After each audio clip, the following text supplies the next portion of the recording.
안녕하십니까.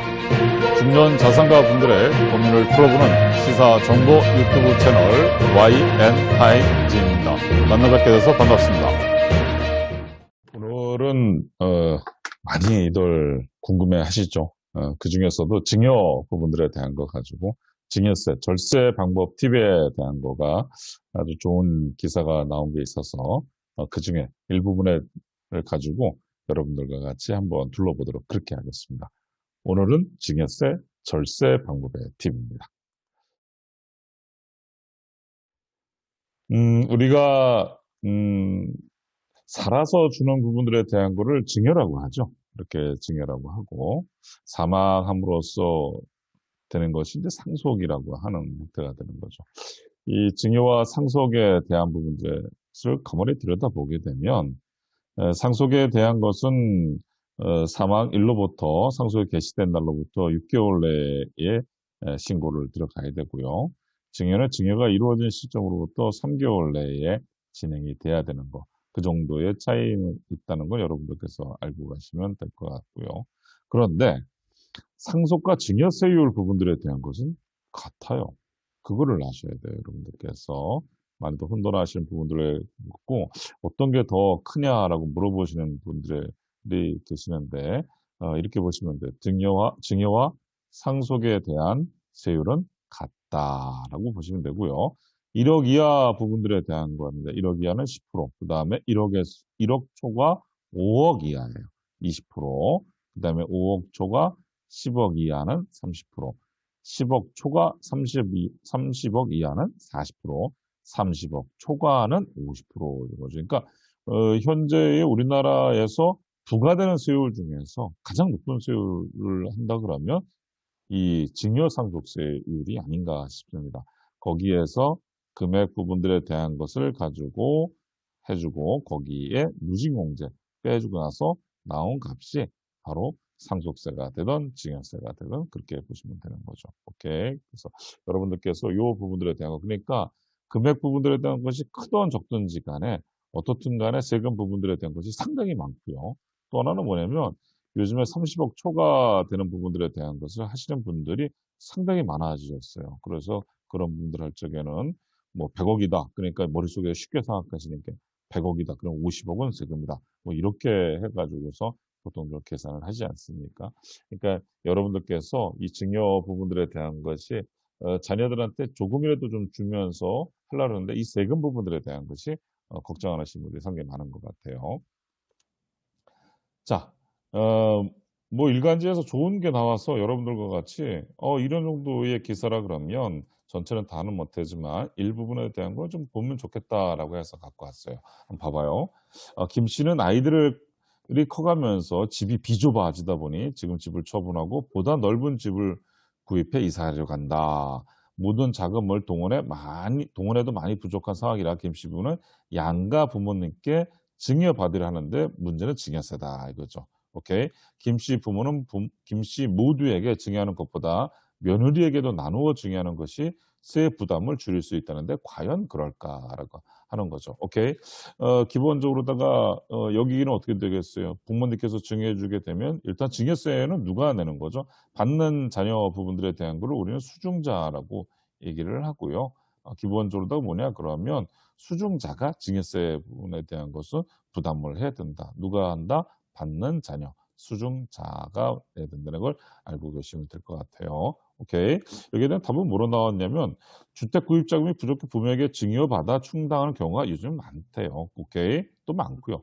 이때 남편은 본가에서 아내는 처가에서 각각 증여를 받아 공동묘로 주택을 구입하려는 경우가 많은데 이렇게 했어요. 그래서 증여 대상을 나눌수록 증여세 부담이 줄어들기 때문에 이때도 세무란 전략이 필요하다라고 하는 거죠.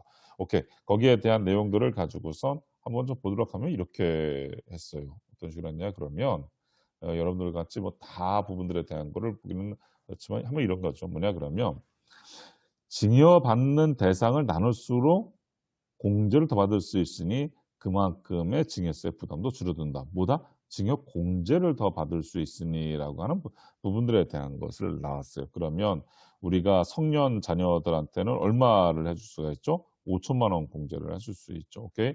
그러니까 김 씨의 경우 부모님께 3억 원을 증여받고자 하는데 김 씨가 만약에 혼자를 증여받을 경우에는 자녀 공제 5천만 원을 한다 하더라도 결과적인 증여세 3,880만 원을 내야 되는 거죠. 누가 내냐 그러면 그 자녀인 김 씨가 내야 되는 거죠. 아까 얘기했었죠. 세금은 누가 낸다? 수증자가 낸다. 근데 만약 김 씨와 배우자가 1억 원짜리씩 나누어서 내게 되게 되면 자녀인 김 씨는 970만 원, 배우자 부분들에 대한 면허는 얼마 증여공제 1,000만 원 받아가지고 1,740만 원.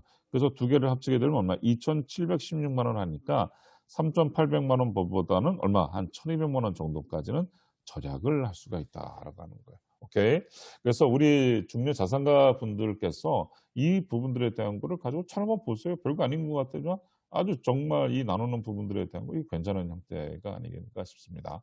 자, 하지만 이게 아버지 어머니 각자 증여하면 어떻게 되냐 되는데 그 부분들에 대한 것은 사실 합산이라고 하는 표현이 되는 거예요. 그래서 증여자를 나누는 방법은 아쉽게도 어떻게 된다? 증여세 절감에는 별 도움이 되지는 않아요. 이런 얘기죠. 아버지에게 증여받은 2억과 어머니에게 증여받은 1억은 결과적인 어떻게 보면 같은 부류로 보는 거예요. 그래서 이렇게 되게 되면 아버지에게 3억을 받은 거랑 동일한 증여세가 계산이 돼요. 그러니까 아버지, 어머니 부분들에 대한 것은 뭐 나눈다 하더라도 별 의미는 없다, 같다. 그런데 할아버지에게 증여받은 금액과 할아버지에게 증여받은 금액은 합산될 것인가? 이건 또 달라요. 오케이. 그러니까 직계의 존속과 그 배우자만을 동일으로 보기 때문에 할아버지와 아버지는 동일으로 보지 않고 그 결과 할아버지와 아버지의 지금 합산되지 않는다라고 하는 거죠. 그러니까 여기에 우리 김 씨가 있게 되게 되면 그 김 씨의 배우자 저거 이렇게 있다고 해서 이 친구들이 좀 돈이 필요로 한 거죠. 그랬을 때에는 바로 위에 있는 부모님에 대한 거 거기까지 오케이 가서 하나로 다 보는 건데 이 위에 있는 할아버지의 부분들에 대한 거 할머니의 부분들에 그거는 아니다라고 하는 거예요. 오케이? 뭐 그런 부분들에 대한 걸 또 잘 활용하면 되겠네요. 자, 아까 나 말씀드렸던 앞에 나왔던 것을 가지고서 이게 표로 만들어서 여러분들과 쉽게 이해해 줄 수 있게끔 표를 만들어 줬더라고요. 자, 김씨에서 3억 내려주고 배우자한테도 마찬가지 배우자 부가 또 2억을 내려줬을 적의 부분들에 대한 그래서 증여받은 부분들에 대한 김씨는 아버지한테도 3억 원 받고 3,880만 원 되고 배우자의 아버지께서 배우자한테 내려주면 여기는 또 5천만 원 해서 1,940만 원 두 개 해가지고 5,800만 원 5,820만 원 세금 내는 형태가 되는데 이것을 가지고서 말 그대로 쪼개는 부분들에 대한 거를 가져가 봐요. 그러면 이렇게 세금이 줄어들게 된다라고 하는 형태가 되는 거죠. 오케이. 그래서 이런 부분들에 대한 거를 가지고서 아주 심플하면서도 잘 해놨던 것 같아요. 오케이. 자, 그 다음에 이때 배우 재미있는 게 있어요. 재미있는 점은 바로 며느리 사위에게는 이런 합산 규정이 적용되지 않는다는 것이에요. 이 얘기가 뭐냐 그러면 우리가 기본적으로다가 어떤 분이 돌아가시거나 뭐가 되게 되면 이 부분들에 대한 거를 가져갈 때 사전 증여라고 하는데 그 사전 증여의 개념 속에서 이렇게 들어가게 돼 있어요. 뭐냐 그러면 배우자 사전 증여 부분 중에서 우리의 배우자 그다음에 자녀들 이렇게 되죠. 이 부분들에 대한 걸 우리는 상속인이라고 하는데 여기에 자녀의 배우자, 그죠? 며느리가 되겠죠.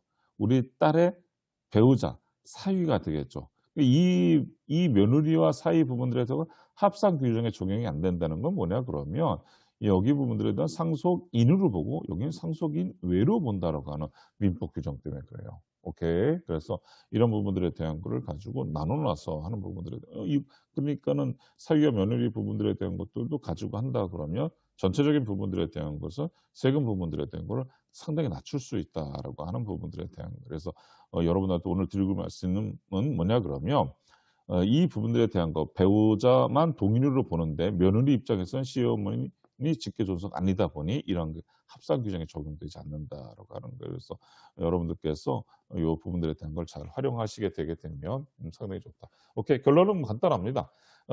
앞으로의 증여 부분들에 대한 것이 있다 그러면 본 자녀뿐더러 며느리나 사위 이용하시게 되게 되면 절세할 수 있다. 나누는 것이 좋다라고 하는 부분들에 대한 것이 오늘 증여세 절세 팁 중에 하나의 마지막 멘트일 것 같습니다.